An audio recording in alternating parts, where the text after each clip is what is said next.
صباح الخير. انا مش عارفه انتوا شايفين عيني ولا لا، بس ما اعتقدش. انا بصراحه مش مرتبه اقول ايه، بس في حاجه بقالي كام يوم كده مضايقاني شويتين وثلاثه، بخصوص الكونتنت وكده. كل ما باجي افكر اني عايزه اعمل حاجه معينه مثلا جديده، او حتى مش جديده، اني بس مجرد اني عايزه اطلع اتكلم عن حاجه او هقول حاجه انا مؤمنه بيها جدا، بس ممكن تكون افعالي مش نفس اللي انا هطلع اقوله، ومش عشان انا منافقه او الكلام ده، قد ما الكلام سهل والمعتقدات بتاعتنا مش هقول سهله، بس هي اسهل من التنفيذ، يعني وجودها اسهل بكتير من تنفيذها. ويمكن بتكون في نوايا ان احنا في حاجات هنعملها ولسه يعني لسه في البروسيس اللي احنا نعملها. بحس بجد ان انا، طب الناس اللي هتشوف الكلام ده اللي هي الناس بقى اللي تعرفني، مش الناس اللي ما تعرفنيش،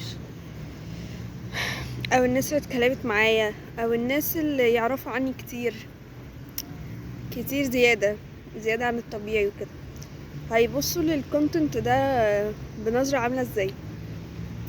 او هيقولوا ايه، او هيفكروا ازاي؟ مش عارفة. ومش فكرة مهتمة او مش مهتمة، طالما انا بقول الكلام ده فاكيد انا مهتمة، بس مش فكرة مهتمة برأيهم قد فكرة احساس اللي هو طب هو انا اتكلمت ليه، هو انا فتحت قوي في الكلام مع الناس دي قوي ليه؟ الناس دي مش وحشة، بس لما تكون دايما شخص مش غامض، بس الاتيتيود بتاعك اللي بره اللي ظاهر. انا بجد مش عارفة هل انا بجد عيني مش باينة، عشان اكيد الموضوع هيبقى ويرد ان انا اتكلم وانا عيني مش باينة يعني. بس يعني لما تكون ليك صورة معينة، صورة ذهنية عند الناس، في ناس معينة لما تعرف قصة ورا الشخص ده، والقصة اللي هي مش عاطفية خالص ومش لذيذة خالص، ده أكيد نظرتهم هتكون مختلفة عن أي حد تاني. الناس اللي حضرت ال ups and downs بتاعت الواحد، مش عارفة الموضوع بجد يعني معقد اكتر من كده كمان. هل انا يعني ده هيخليني ما اعملش كونتنت؟ لا، بس هل هيخليني مش توتالي فري ومرتاحة؟ اه. طب الحل ايه؟ معرفش. طب الناس دي انا متأكدة 1,000,000% ان الناس دي يمكن يكونوا شايفيني احسن ما انا شايفة نفسي، ويمكن يكونوا شايفيني اوحش ما انا حقيقتي تكون. في الحالتين انا عارفة انه مش مهم، وان يعني في داهية اي حد والكلام الحلو ده، بس هو فعلا مش بتريق، هو بجد اي حد رأيه مش مهم عن نفسك طول ما هو مش يعني هو مش محور حياتك، يعني هو مش واخد من وقته وحياته عشان حياتك، فما ينفعش يبقى حد ما عملش ده ليك وتهتم برأيه قوي. في نصايح عابرة قشطة ماشي، لكن مش انك توقف حاجة في حياتك لا لأجل حاجة زي كده، لأجل شخص ممكن اصلا هو مفكرش فيك بربع جنيه، او انت متجيش على باله. ده ما يعيبهوش ولا يعيبك، هو يعيبك لو انت يعني قررت تاخد اكشنز بخصوص حياتك بناء على الصورة الذهنية اللي انت حاططها عن رأي الشخص ده فيك. ف مش عارفة والله، الموضوع بجد مضايقني. انا شبه الايك كده اللي هو بعمل كده، بس بقول هعمل ايه يعني. انا مش زعلانة ان في ناس عرفت الماورائيات بتاعت رحمة يعني حاجات كتير عن رحمة. ابدا ومش زعلان، في ناس عاشت معايا كمان الكلام ده، الناس دي ممكن تكون لسه موجودة في حياتي، ممكن تكون لسه موجودة بس مش بنفس الدرجة وقت ما حكيت، ممكن تكون مش موجودة خالص واختفت من حياتي، بس اكيد بالصدفة في يوم من الايام هيظهر لهم فيديوهاتي في حتة. ففي كل الاحوال الناس دي مش يعني رأيهم مش هيزود ومش هيأخر، وان انا اكون استقد في الحتة دي اصلا ده مش هيخليني انا اتحرك من مكاني، هيخليني انا واقفة مكاني خايفة، خايفة من ايه اللي هيحصل في اللاواعي عندهم عني لما يشوفوا رحمة يعني ماشية في حياتها وكده. هو انا يا جماعة انا عندي مشكلة شوية، شكرا، انا عندي مشكلة شوية مع الكونتنت. يعني انا بجد ممكن اكون ماشيه في حياتي احسن بكتير حتى ما الكونتنت مظهر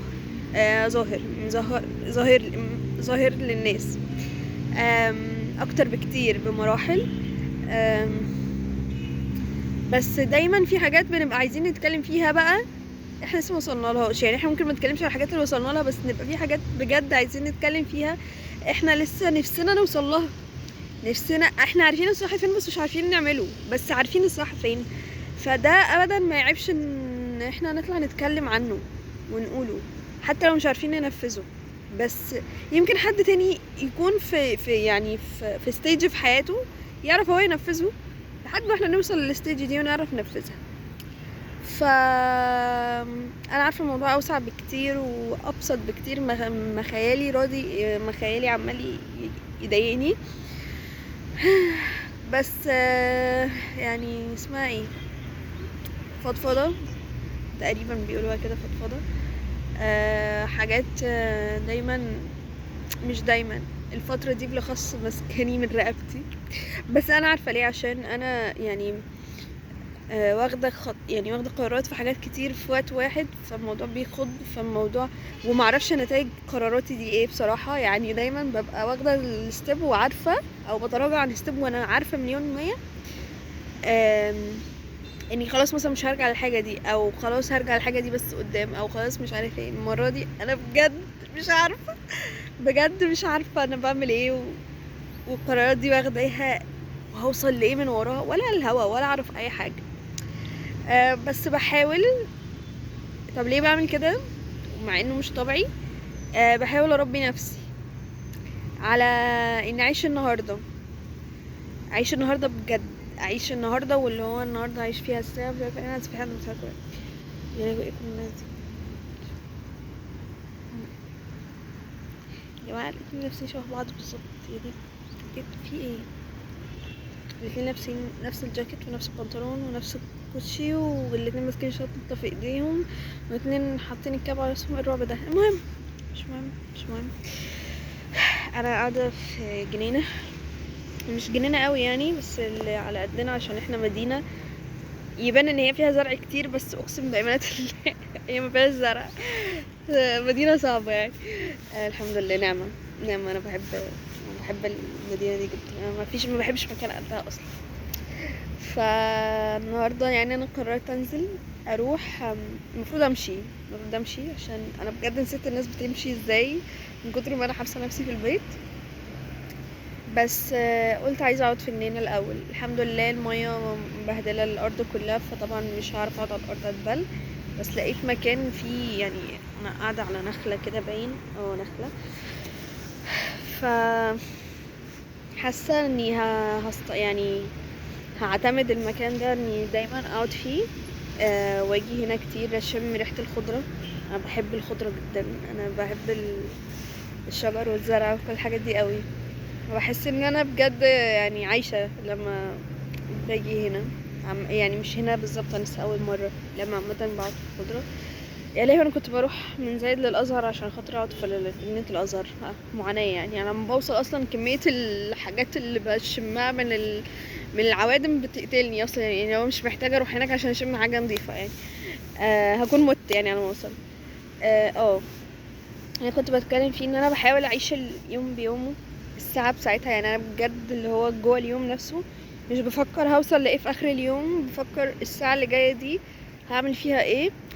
جماعه الموضوع بجد يعني هو صعب عليا انا اصلا خلقة، وصعب علينا كلنا كجيل وكناس خلاص. يعني هي يعني دماغها في داهية، رايحة في داهية من اللي هي عايشاه، ومن من مش عارفة، انا معرفش الناس اصلا ازاي بتعيش من غير ما تفكر في النهاردة وبكرة والشهر الجاي والسنة الجاية وكده. يعني مش عارفة مين ممكن يفهم اللي انا بقوله، بس يا جماعة بجد ما بعرفش.